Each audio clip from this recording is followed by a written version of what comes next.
politisé pour juger les policiers ou les forces de l'ordre en règle générale? C'est quelque chose qui vous semble éventuellement aller dans le bon sens? Moi, je vais réagir à tout ça en même temps. En fait, le problème, c'est ce que dit le président de la République quand il dit que personne n'est au-dessus des lois.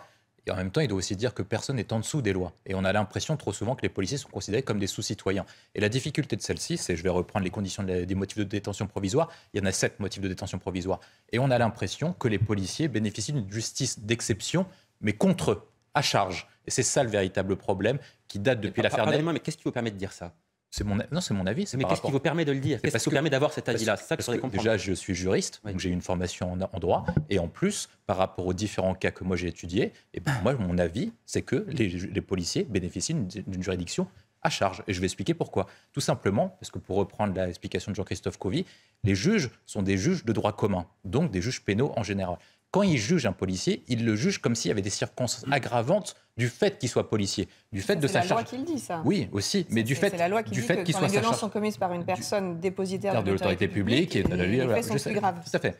Mais en l'occurrence, si vous voulez par cas avoir une justice qui est juste et respectée par l'ensemble des citoyens, moi je pense que pour poursuivre le débat, les policiers ne peuvent plus être jugés par les juges de droit commun, dans la mesure où idéologiquement, de par formation et par ce qu'ils dégagent en termes de philosophie de la justice, ils seront toujours sur le côté de la réinsertion de la victime et sur l'exemplarité la plus totale des hommes politiques et des dépositaires de l'autorité publique, policiers, juges, etc. Et en conséquence, trop souvent, vous aurez des policiers qui seront toujours mis du mauvais côté de la barrière. Et ça conduit à des frondes comme celles qu'on connaît actuellement à Marseille, dans la mesure où les policiers ont l'impression d'être des sous-citoyens. Sous-citoyens, pourquoi? Parce que lorsqu'ils commettent une vice de procédure ou lorsqu'ils commettent une petite faute, ils auront toute la cabale politico-médiatique contre eux, alors que si par cas, ils respectent parfaitement les lois, ce ne sera jamais mis en avant. Et ce manque de justice rompt le pacte démocratique qu'il y a entre la population et la police. Et je pense que c'est le point qui permet de dire: est-ce qu'on va parler de justice d'exception? Peut-être pas. Mais est-ce qu'on pourra dire qu'il n'y aura pas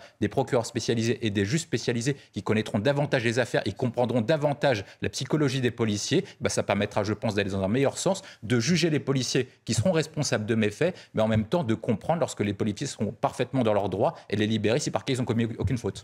William T. Il y a plusieurs points. Moi, je suis parfaitement d'accord avec ce qu'a dit Jean-Michel. Les propos de l'avocat sont inacceptables. Parce qu'il sous-entend au début que la police ferait pression sur la justice, et juste à la fin, il dit « Ah, attention, si par cas il y a des jeunes qui font péter les cités, ce serait vraiment dommage. » Et c'est quasiment ce qu'il ne pouvait pas applaudir et filmer en même temps. Ça, c'est le premier point. Le deuxième point que moi je vois intéressant sur la question qui est posée, donc est-ce qu'il faut un régime d'exception ou pas? Le premier point, je le rappelle, est-ce que le policier est coupable ou pas? On n'en sait rien. Est-ce que par contre, la question qui est posée par le DGPN, c'est est-ce que la détention provisoire est justifiée? Moi, je redis, par rapport aux 7 conditions qui sont posées, soit c'était les 4 qui étaient en détention provisoire, les 4 policiers, soit c'était pas un seul, c'est pas possible. Voilà, juridiquement, c'est pas possible. Les 4 policiers ne se sont peut-être pas comportés de la même manière. Sur une affaire sans avoir accès au fond du dossier. C'est mon avis, en tout cas, je m'engage dessus, donc je me prononce dessus. Mon avis dessus, voilà. Ensuite, après, sur l'autre point que vous avez... Noémie Schultz vous répond sur ce point. Non, mais juste dire, parce que vous parlez des propos politiques de l'avocat, dire que c'est vous, Yohann, qui lui avez posé la question de réagir à ce qu'a dit le directeur général de la police nationale. Donc forcément, il va sur un terrain politique parce qu'on lui pose cette question. Il parle de séparation des pouvoirs et le pouvoir politique n'a pas interagi avec l'affaire. La séparation des pouvoirs, c'est entre exécutif et législatif et judiciaire. C'est pas entre police et justice. Voilà, c'est un peu ce qui s'est passé quand les proches de Gérald Darmanin nous disent qu'ils soutiennent le directeur général de la police nationale. Vous avez l'exécutif qui interagit avec le législatif, ce qui n'est quand même pas courant dans notre pays. Pour l'instant, il n'y a pas un seul membre de l'exécutif qui a réagi. Pour l'instant, la dernière fois qu'un exécutif, ses proches ont réagi. La dernière fois qu'un membre de l'exécutif a réagi sur une enquête en cours, c'était le président de la République sur l'affaire de Naël. Voilà, c'est tout. Voilà. Sinon, le ministre de l'Intérieur n'a pas réagi officiellement. Ensuite, après, sur la question que vous posez sur est-ce qu'il faut un régime d'exception pour les policiers incriminés. Une justice à part. Une justice à part. Il y a plusieurs points qui sont dessus. Le premier point, c'est qu'il faut une justice pour tout le monde. Or, comme l'a rappelé Jean-Christophe Covy, vous avez des justices dites d'exception pour des régimes spécifiques. Ce que je vois et ce qu'on voit, c'est que pour assurer la justice et pour restaurer la confiance entre les citoyens et la justice, la question qui se pose, c'est est-ce qu'il ne faut pas de plus en plus de justice spécialisée? Lorsqu'on a mis en place des justiciers spécialisés, notamment pour les affaires de terrorisme, personne n'a été contre en disant qu'il y avait une justice à 2 vitesses, donc ça a marché parfaitement. Est-ce qu'il ne faut pas faire de même pour les policiers, dans la mesure où il y a une rupture de confiance à la fois entre la police et la justice et entre la population et la justice? Je pense que c'est un bon pas pour pouvoir permettre de restaurer cette confiance. De 13h, avec des journalistes obligés d'interroger le président de la République en duplex, ce qui complique évidemment le travail. Quand le président ne répond pas, c'est très difficile de le relancer et d'obtenir des réponses. Il est à 20 000 km de Paris. Voilà, encore une fois, une forme qui surprend. On a l'impression que le président de la République avait une obligation de s'exprimer, mais qu'il n'avait pas l'intention de le faire. Et qu'en l'occurrence, il a fait en sorte que tout soit fait pour que ce ne soit pas une interview la plus remarquée. On n'est pas l'interview, par exemple, on n'est pas son allocution le soir où il a fermé le pays après la déclaration du Covid.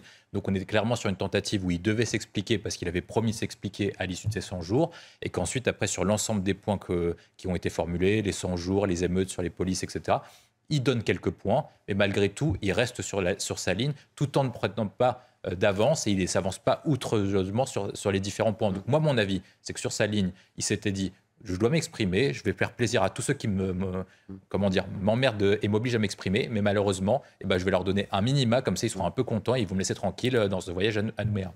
Fabien Verdier, vous avez compris comment est-ce qu'on allait atteindre ces objectifs? Parce qu'il n'a pas dit grand-chose là-dessus, sur la manière. Comment est-ce qu'on va s'y prendre? C'est la question que vous posiez sur la forme et sur le fond. Il reste très partiel, il ne veut pas y répondre. Il y a deux sujets sur l'extrait que vous avez montré. Le premier, c'est que sa réponse est très partielle. Ce n'est pas uniquement responsabilisant les parents que les banlieues vont être des havres de paix ou ce qu'il appelle la Californie sans la mer. Ce n'est pas comme ça que ça va devenir le 9-3. Le deuxième point, c'est est-ce qu'on peut responsabiliser véritablement les parents? Sur le premier point, moi, je pense que sa réponse est très partielle parce qu'il ne veut pas y répondre depuis que Gérard Collomb avait sonné l'alerte lors de son départ du ministère de l'Intérieur. Il avait prévenu en 2018 « Actuellement, nous vivons côte à côte. Demain, nous risquons de vivre face à face. » Il y a un véritable problème dans les banlieues. Et même, on l'a vu dernièrement à Cavaillon, où des fêtes parallèles sont organisées. Vous avez une autorité spécifique et différente de celle des lois de la République. Lorsque Jean-Michel dit que les parents ne tiennent pas, et en l'occurrence, c'est personne qui tient, ce n'est pas vrai. C'est-à-dire que ces jeunes-là sont tenus par la loi des gangs, la loi des grands frères et la loi des racailles. Ils ne sont pas tenus par les parents et par la loi de la République. La chose essentielle, et pourtant il donne un début de réponse, c'est de restaurer l'ordre républicain, la justice républicaine et la présence républicaine. Qu'est-ce qui a permis de calmer les émeutes? C'est la présence de 45 000 forces de l'ordre. Pourquoi est-ce que le 14 juillet, il n'y a pas eu comme d'habitude, des centaines et des milliers de voitures brûlées, parce qu'il y avait 45 000 forces de l'ordre qui étaient présentes. Lorsque l'État est fort, lorsque la police, lorsqu'on donne les pouvoirs à la police de pouvoir faire régner l'ordre, on est en capacité de le faire. Dans ces quartiers, c'est la loi du plus fort qui se joue. C'est une concurrence entre les lois des racailles et la loi de la République. Si la République est forte, les racailles reculeront, les trafiquants de drogue reculeront. Il faut l'objectif, je pense, notre objectif essentiel d'ici la fin du quinquennat, si Emmanuel Macron, en plus, ne peut pas se représenter, donc il ne risque rien politiquement, c'est de pouvoir reprendre le contrôle de ces quartiers, de déclarer la guerre aux trafiquants et de faire en sorte qu'il n'y ait qu'une seule France et non pas deux France, celle des racailles et celle des citoyens ordinaires. Fabien Verdier, bien vote ce texte, vivre d'espoir c'est bien, oui. Le risque c'est qu'on soit déçu et c'est probablement ce qui risque de se passer.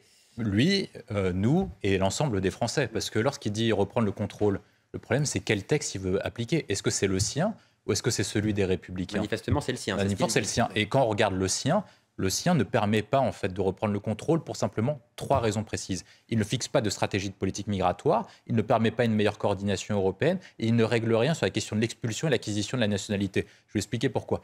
Le problème essentiel de l'immigration, c'est pas qu'il faut dire on ne veut pas d'immigration, c'est pas ça le sujet. C'est qu'il faut une stratégie de politique migratoire en France. C'est-à-dire que nous, on prend des personnes qui sont sous-qualifiées, c'est-à-dire des personnes qui n'ont pas d'éducation. C'est ce que montrent les statistiques de l'OCDE, à la différence du Royaume-Uni et à la différence des États-Unis. Si par cas vous me citez ces pays, ils sont capables de déterminer quelle est la philosophie de la politique migratoire. Les États-Unis font une guerre des cerveaux, ils amènent les meilleurs talents dans leurs grandes universités. Nous, quelle est la stratégie de la politique migratoire en France et en Europe? Je vais expliquer simplement, et ça va peut-être choquer des personnes, on importe des bac-7 pour exporter nos bac+7. Et c'est pour ça qu'on s'écroule et on fait du nivellement par le bas. Parce qu'en fait, on a une surtension de population sur des métiers où on a un taux de chômage qui est déjà très élevé. Et donc, les personnes qui viennent sur le territoire ne peuvent pas s'intégrer ni socialement, ni économiquement, ni culturellement. Parce qu'en plus, ce que démontre Christophe Guilluy dans Le Temps des gens ordinaires, c'est que les personnes qui viennent de façon communautaire, dans la mesure où on fait venir des personnes qui sont uniquement de certains pays. Donc, du coup, ils viennent dans les cités et dans les quartiers qu'on vient de dénoncer tout à l'heure, ce qu'on appelle les territoires perdus de la République. Et donc, ils poursuivent le chemin dans le chemin alternatif au chemin républicain. Là, c'est le premier élément. Le deuxième point, c'est qu'il faut, au-delà de fixer une stratégie de politique migratoire, je pense qu'il faut agir sur 2 leviers. Un, c'est combattre les verrous administratifs et réglementaires. Comment ça se fait que lorsqu'on veut expulser quelqu'un, lorsque Gérald Darmanin voulait expulser l'imam Iqiyoussen Hussein, on est obligé d'appliquer la directive de la CEDH, notamment l'article 8, qui nous impose de respecter le droit à la vie privée. Des droits de l'homme. Exactement, tout à fait. Et normalement, c'est la loi française qui doit régir. C'est pas une cour européenne qui vient même pas de l'Union européenne. C'est une cour européenne qui décide quelles sont les lois françaises. Ça doit être la loi française qui nous permet de reprendre le contrôle, pour reprendre les mots du président de la République. C'est aux Français de choisir s'ils veulent subir l'immigration ou choisir ce qu'on accueille ou pas. Et je pense que c'est ça le point essentiel. Et enfin, il y a un dernier point en 30 secondes, c'est qu'il faut faire une action diplomatique pour forcer les pays, notamment à reprendre les étrangers, notamment avec les laissez-passer consulaires et avec des sanctions économiques et diplomatiques pour ceux qui veulent davantage les OQTF dont on parle beaucoup. Ça signifie quelque chose quand même. Ça signifie qu'on a une population qui en réalité va mal. Deux choses. Ça signifie que le pays est plus dépressif, un des plus dépressifs par rapport à ça. Parce que c'est le pays qui consomme le plus d'antidépresseurs également. Mais évidemment. Non, mais moi je prends un exemple. Je crois que, je ne sais pas si le sondage est vraiment encore à jour, je crois que la France est moins optimiste que l'Irak ou l'Afghanistan. Donc ça place quand même le niveau de la population en termes d'optimisme. Le Nigeria. Et le Nigeria aussi. Le plus optimiste, c'est le Nigeria. Ouais. Ouais. Le point que moi je vois, c'est que quand vous regardez les histoires de comment naissent et comment une civilisation tombe en déclin, décline d'une civilisation, vous voyez par exemple l'exemple chinois. Comment la Chine, qui était la grande puissance mondiale pendant des millénaires, est tombée à cause de l'opium. Donc sinon, on ne veut pas tomber dans ce type de civilisation, on ne veut pas connaître le même type de déclin, il faut déclarer la guerre aux trafiquants de drogue et ça permettra en plus de combattre les émeutiers qu'on parlait tout à l'heure. C'est ce qu'a dit Gérald Darmanin. Nous avons déclaré la guerre aux trafiquants. Mais non, mais on va y arriver sur comment il faut faire. Ça veut dire qu'on parlait de justice spécialisée. Lorsque les États-Unis ont voulu déclarer la guerre aux dealers, etc., ils ont mené une action interne qui reposait sur trois jambes, pardon. Lutter contre la consommation, donc il faut lutter beaucoup plus contre la consommation, et comme vous avez beaucoup d'électeurs potentiels, les politiques n'ont pas envie de lutter contre les électeurs potentiels. Le deuxième point, c'est le bras armé de la police, donc il faut donner beaucoup de moyens à la police en termes de police judiciaire, en termes d'enquêteurs, en termes de présence sur le terrain, et après il faut donner des consignes claires d'un point de vue de la justice.